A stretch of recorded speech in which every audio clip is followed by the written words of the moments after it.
Good morning, good afternoon, good evening. I pray that you all are well. It is a beautiful Monday morning. I'm late reporting my message, but I understand why now. I hope that you guys that are experiencing the rain, if you're having to get out, I pray that you all are safe, taking the proper precautions, and just being careful overall. I'm glad for this rain. It is much needed and long overdue. But let me get into it. We are going to continue with the thought of leadership and also with the thought of self-regulation. I had to have a hard conversation on yesterday with someone. And let me say this leading into this conversation. There is so much trauma in some of us that I noticed quite some time ago that there's just this mentality and this mindset and this countenance where people are just waiting to come of age so that they can tell some of these people who have been governing over their lives and leading in their lives things that they've been wanting to tell them and basically give them a piece of their mind. They've been waiting to come of age to be able to say whatever they want to say in the way that they want to say it. And I want to challenge that thought today as we are considering self-regulating in leadership and just being in control of our emotions. So I was having a conversation with someone yesterday, and I understand both points of view. I want to say that first and foremost. And this was the situation. This person was with their mother, already knowing how their mother is. Instead of saying no or establishing a boundary or setting expectations in the beginning, this person has not yet gotten to the place where no is an option for them, or if they do say no, they're not firm in their stance on no, and understanding that no is a complete sentence. There is punctuation at the end of no. It's not a question mark. For me, it's either a period or an exclamation point, because either I mean it or I really mean it, right? And I get it that everybody's not there. But when we're not there, we do not have the right to then be mad at the person who is just being who they've been all along, and possibly, potentially, and maybe even taking advantage of the fact that you're allowing yourself to be taken advantage of. You have not taught them how to treat you. They don't have any boundaries, and therefore we should not have the expectation for them to respect boundaries, nor have we put any boundaries in place. And if we have not stood firm to the boundaries. So this person is with their parent, and their parent is known to have said behavior, and yesterday was no exception. And so I'm talking to the person on the phone while they're waiting for the parent to return. And it's been quite some time, because the parent has, again, there is no expectation. And there is no boundary. And when people don't have boundaries, you understand boundaries. The responsibility is on you to set the boundary and to then stand firm in the boundary that you have set. So, and she goes on to tell me everything that she's about to say when the parent gets back in the car.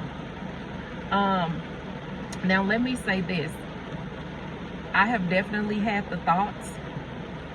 I've always been one to be very, very careful as it pertains to, especially my mother, not so much my father.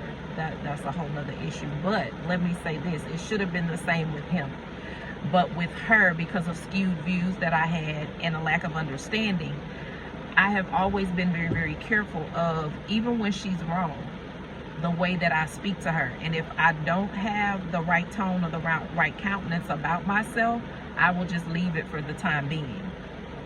And so when she was done saying what she said, my response to her was, well, I hope that you're not going to say it the way that you just said it to me.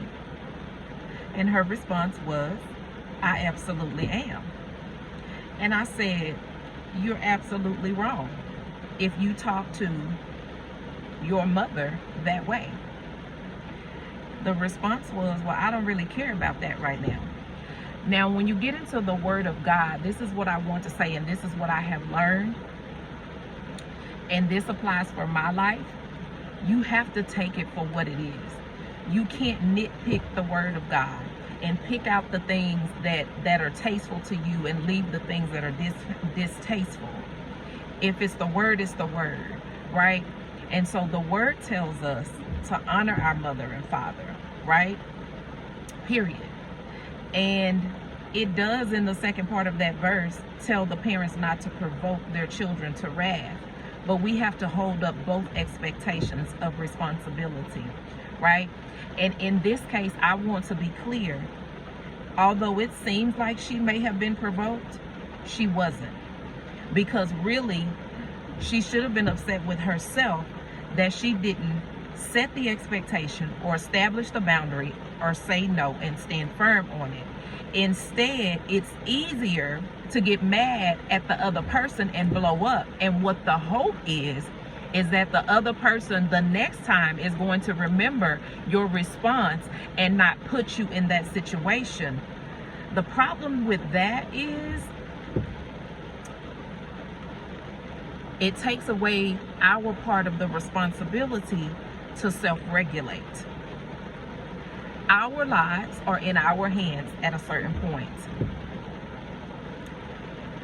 And self-regulation in leading ourselves in our own lives is so very important. And there are so many aspects to it, is what I'm learning as God is dealing with me with this self-regulation. Because on yesterday, I was wondering why I couldn't go ahead and make my video. Because usually I pre-record and then I just upload on Monday, Wednesday, and Friday. Well, the situation hadn't happened and I didn't know that this is what he was going to use. Now, I could have pressed on into that and just went ahead and recorded some stuff that, that I already have written down, or some stuff that I already have, in my mind, but that's not what I felt led to do. So in my own self-regulating, I waited to see what he was doing, knowing that it's him that's doing all of it. But we have to take his word in the fullness of what it says. And we can't get caught up in that space where it says we're having a form of godliness, but denying the power thereof.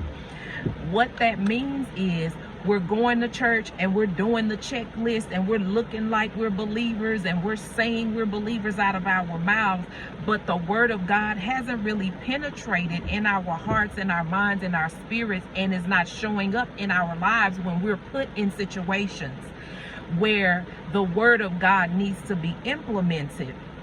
And so it hasn't really done any transforming on the inside of us, in our attitudes and in our emotions, where it can show up on the outside when we're put in situations that are not necessarily favorable or that we don't necessarily want to be in. And so I just want us to consider this thought as we again consider self-regulating as a part of leadership. At some point, we're responsible for us. And we are responsible in whatever situation that we're in for how we respond. If we are believers in the word of God, we're responsible also for responding in a godly way, in a Christ-like way. It just is what it is.